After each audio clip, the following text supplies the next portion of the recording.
student, today we shall start chapter number 2 which is polynomial.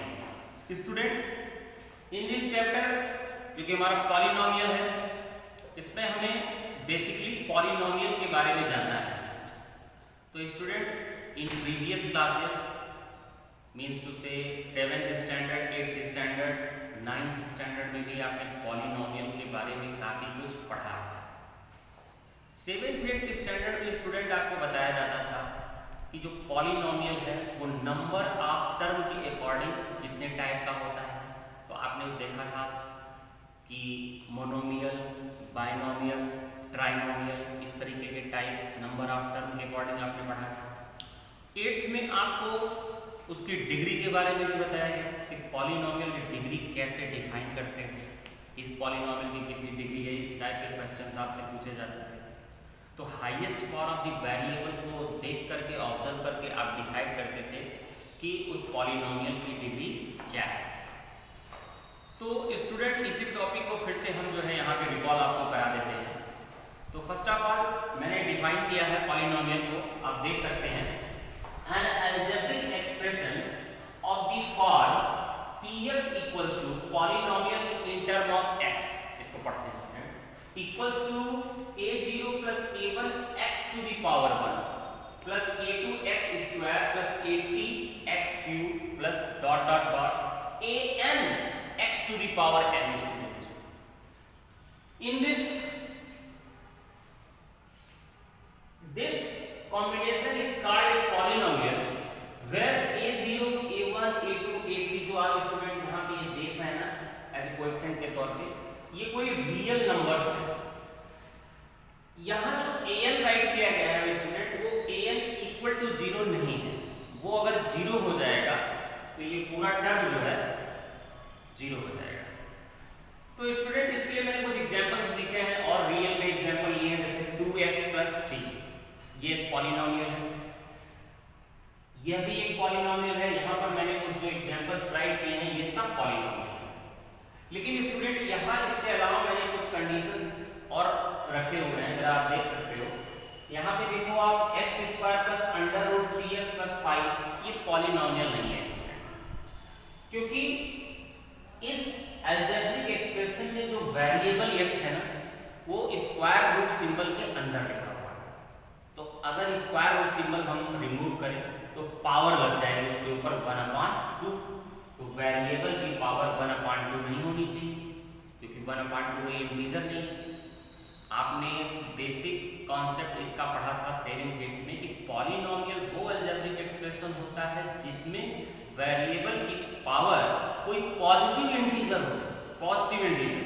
तो यहाँ पर student जब आप अंडर रूट हटाओगे ना, तो आपकी इसकी जो पावर हो जाएगी वो 1/2 हो जाएगी, वो कोई इंटीजर नहीं है, इसलिए ये एक्सप्रेशन पॉलिनोमियल नहीं होगा.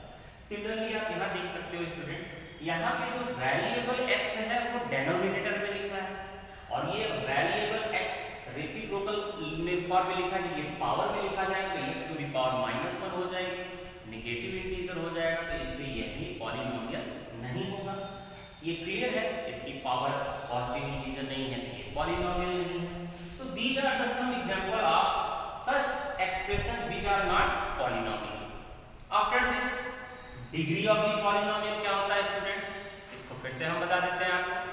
तो in a polynomial the highest power of the variable is known as its degree. For example, इस एक्सप्रेशन में आप देख सकते हैं x³ - 2x² - 4. इस एक्सप्रेशन में वेरिएबल की सबसे बड़ी पावर, हाईएस्ट पावर 3 है स्टूडेंट, इसलिए इस पॉलिनोमियल की जो डिग्री होगी वो है 3. Second, 2y to the power 4 minus y5 plus 8, इस एक्सप्रेशन की जो हाईएस्ट पावर है वो वेरिएबल y की पावर 4 है, इसलिए इसकी डिग्री हो जाएगी 4. After this, degree of 9. अब आपको ये लगेगा ये कौन सा पॉलिनोमियल है स्टूडेंट, ये कांस्टेंट पॉलिनोमियल स्टूडेंट है, और इसकी डिग्री होती है 0. तो इसे आपको याद रखना होगा कि कांस्टेंट पॉलिनोमियल में प्योरली कोई इंटीजर रहेगी, उसकी डिग्री क्या आप समझेंगे, 0. After this, types of polynomial, polynomial को डिफाइन किया गया है on the types, on the basis of according to the number of terms। तो नंबर ऑफ टर्म पे अगर आप पढ़े हो तो आपने 7th 8th में आपने स्टडी किया है, monomial, binomial, trinomial, these are the number of the term के बेसिस पे हम इसको डिफाइन कर सकते हैं। तो वो हो गया according to the degree of polynomial.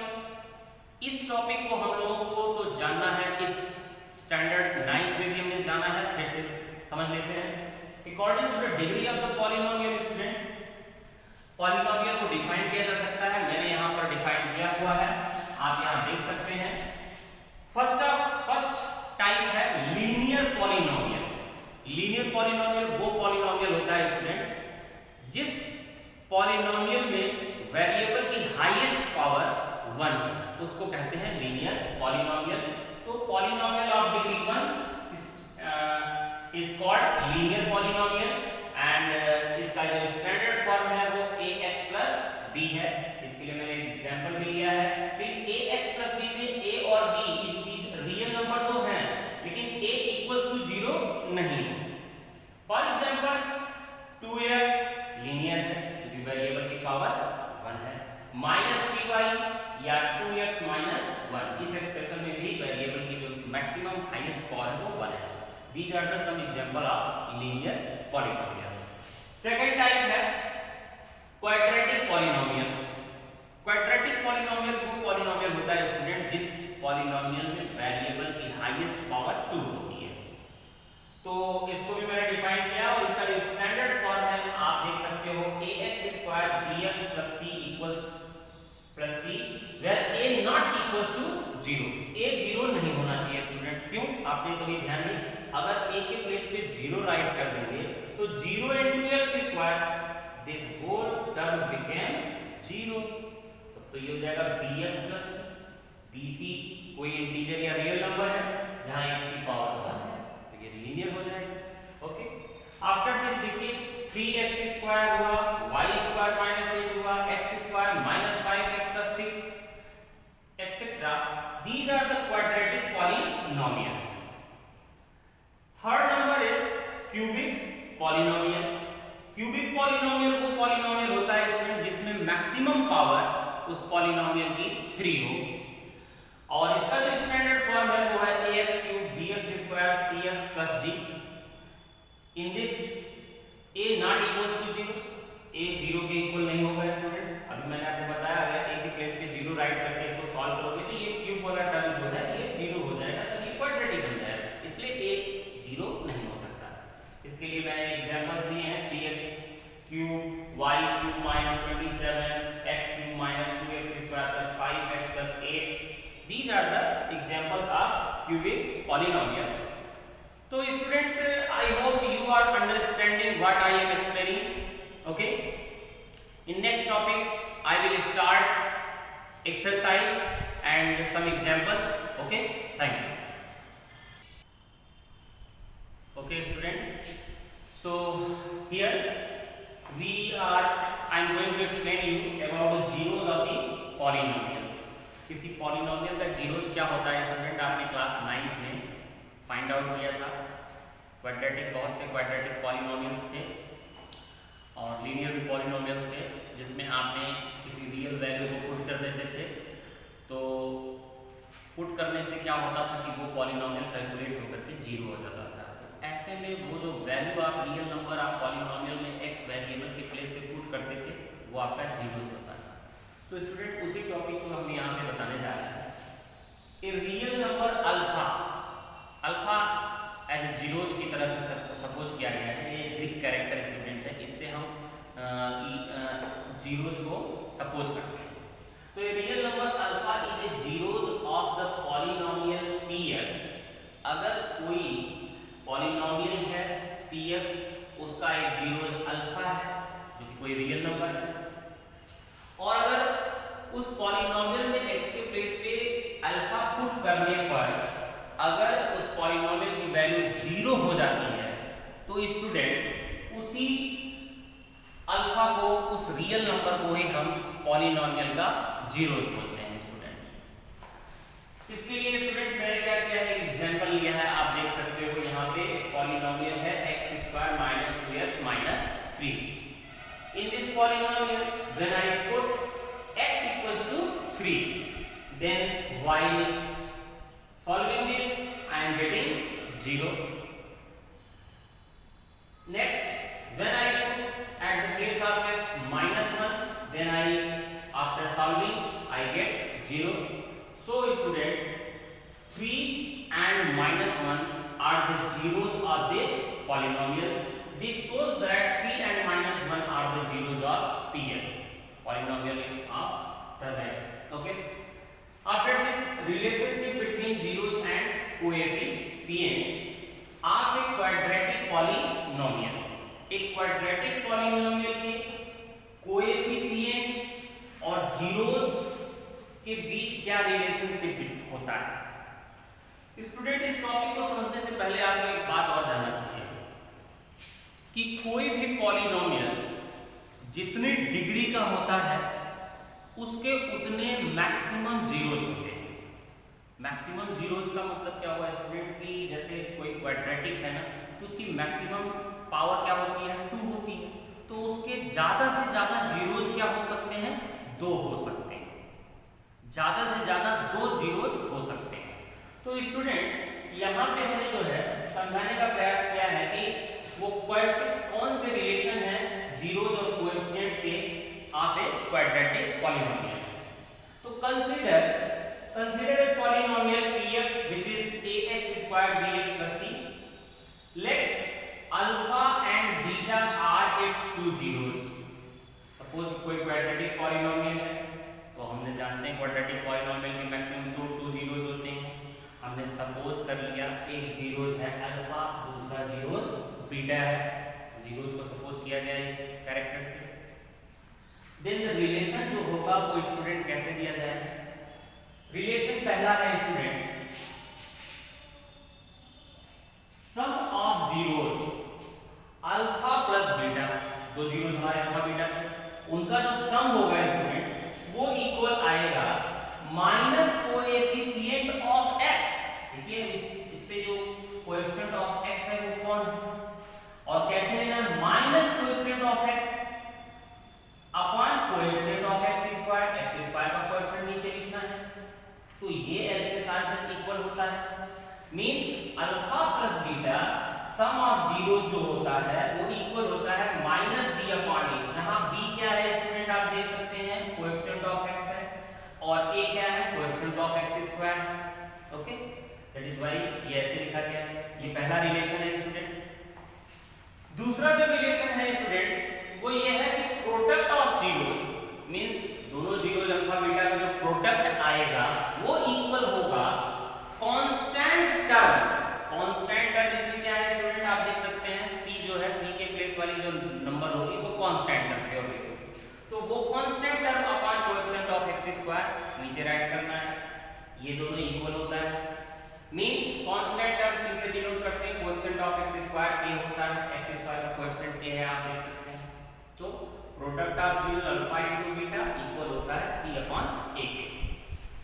After this student इस चीज को ज्यादा से ज्यादा क्लियर करने के लिए मैंने जो है कुछ एग्जांपल्स भी लिए हैं। आप देख सकते हो यहाँ पे मैंने जो एग्जांपल लिया है इसमें है पूछा गया है कि find zeros of the polynomial x square minus 5x plus 6। इस पॉलिनोमियल का आपको जीरोस फाइंड आउट करना है and verify the relationship between zeros and coefficient. Zeros और कोएफिशिएंट के बीच का जो रिलेशनशिप है उसको आपको वेरीफाई करना है और वेरीफाई करने के लिए जो कंडीशंस हैं, जो फार्मूले हैं जिसके अकॉर्डिंग हमें वेरीफाई करना है वो मैंने यहाँ पे प्रोवाइड कर दिया है। यहाँ 2 कंडीशंस हैं, ये दोनों के अकॉर्डिंग हमको वेरीफाई करना है, बट फर्स्ट ऑफ ऑल हमें इसको फाइंड करना है इसके जीरोस को। तो हमने let px equal to x square minus 5x plus 6। आपने क्लास 9th में फैक्टराइजेशन सीखा है, क्वाड्रेटिक पॉलिनोमियल का फैक्टराइजेशन 8th में भी शायद आपने सीखा ही होगा। तो स्टूडेंट यहाँ पे देखिए स्प्लिटिंग मिडिल टर्म मेथड का इस्तेमाल किया गया है। 6 और कोएफिशिएंट ऑफ x स्क्वायर को मल्टीप्लाई किया 6 आया है। बेसिकली मैं आपको रिकॉल करा देता हूँ, 6 और यहाँ पे है कोएफिशिएंट ऑफ x स्क्वायर पर, उसको आपस में मल्टीप्लाई किया 6 आया। 6 का ऐसा प्रोडक्ट निकालेंगे स्टूडेंट जिसको कि मल्टीप्लाई, जिसको कि जब हम ऐड करें तो 5 आ जाए, तो उसका जो है जो फैक्टर है वो 3 और 2 है, जिसको अगर हम मल्टीप्लाई करें तो 6 आएगा, लेकिन अगर ऐड करें तो स्टूडेंट कोएफिशिएंट ऑफ x के यानी 5 के बराबर आता है। इसलिए मैंने यहाँ लिखा है इसके प्लेस पे 3 + 2। आफ्टर दिस इसको सॉल्व करने के बाद -3x एंड ब्रैकेट ओपन हुआ -2x। देन मैंने यहाँ कॉमन लिया है, x दोनों में कॉमन है, और हमारा जो कॉमन लेने के बाद बच रहा हुआ है वो है x - 3। यहाँ -2 कॉमन है, -2 कॉमन लेने के बाद ये आया है x - 3। Again we are observing that x - 3 again हमको कॉमन मिल रहा है। देखिए स्टूडेंट इस टर्म में भी और माइनस के इधर वाले टर्म में भी x - 3 कॉमन है, तो अगेन हमने x - 3 कॉमन लिया है, और x - 3 कॉमन लेने के बाद x - 2 यहाँ पे रिमेनिंग हुआ है। ये दोनों हमारे इसके फैक्टर है। इतना काम तो आप 9th में भी करते थे फैक्टराइजेशन में। तो फैक्टर हमारे आ गए इस पॉलिनोमियल के, लेकिन हमें निकालना था जीरोस। तो फैक्टर से जीरोस निकालने के लिए स्टूडेंट हमें फैक्टरों को जीरो से कंपेयर करना पड़ेगा। इस तरह से राइट करें x - 3 and x - 2 equals to 0, it means x - 3 equals to 0, then we get x equals to 3, similarly we get x equal to 2. So student 3 and 2 are the zeros of this polynomial. इस तरीके से हमने इसके zeros find out किया, और अभी मैंने बताया कि जीरोस को हम अल्फा और बीटा दो कैरेक्टरों से सपोज करते हैं। देखिए मैंने सपोज किया let x equals to 3 and beta, let alpha equal to 3 and beta equals to 2. These are the two zeros of this polynomial. अब हम इसके जो है रिलेशन को वेरीफाई करेंगे स्टूडेंट। पहला जो हमारा रिलेशन था वो था अल्फा प्लस बीटा इक्वल होना चाहिए -b/a के। तो स्टूडेंट आप देखिए अल्फा और बीटा, अल्फा बीटा ये दोनों जीरोस को मैंने यहाँ सम किया, वो इक्वल किसके आना चाहिए -b/a के, जहां b क्या चीज है student, b is the coefficient of x है। अभी आप यहाँ भी आपको दिखाया गया b is the coefficient of x। तो पॉलिनोमियल में देखिए x का कोएफिशिएंट क्या है -5 है, तो रिलेशन में यहाँ जो माइनस है वो तो ऑलरेडी रिलेशन में दिया हुआ था आपको माइनस, वो माइनस यहाँ पे है। b की क्या वैल्यू है -5, देखो उसको ब्रैकेट में राइट किया गया है, आप देख सकते हो यहाँ पर -5/1, a की वैल्यू 1 है, a is the coefficient of x², आप देख सकते हो a is the coefficient of x²। Okay, तो इसको सॉल्व किया, देखो आपका LHS और RHS ये दोनों वैल्यू इक्वल आ रही है। ये रिलेशन सम वाला रिलेशन क्लियर हो। आफ्टर दिस प्रोडक्ट का रिलेशन है कि अगर आप प्रोडक्ट निकालते हो जीरोस का, ये इनटू का साइन है स्टूडेंट, इनटू का साइन है, तो प्रोडक्ट ऑफ जीरो जो होता है वो constant term upon coefficient of x² के इक्वल होता है। अभी मैंने आपको यहाँ पर बताया हुआ है ये रिलेशन में, अल्फा इनटू बीटा के रिलेशन में। तो उस रिलेशन को लिखने के बाद दोनों जीरोस का प्रोडक्ट निकाला, 6 आया, इधर c/a किया, वो भी 6 आया, LHS RHS के इक्वल आ रहा है स्टूडेंट। तो स्टूडेंट आप यहाँ पे इजीली ये बात समझ सकते हैं कि zeros sum of zeros -b/a आ रहा है कि इक्वल आपको दिखाना है, product of zeros constant term upon coefficient of a के इक्वल दिखाना है, x² a के इक्वल दिखाना है। Student in this year board ने प्रेस्क्राइब किया है नया सिलेबस, और उस नए सिलेबस के अकॉर्डिंग CBSE बोर्ड ने ये एक्सप्लेन बताया है कि इस ईयर आपका जो क्यूबिक पॉलिनोमियल है वो आपके टॉपिक में इस बार सिलेबस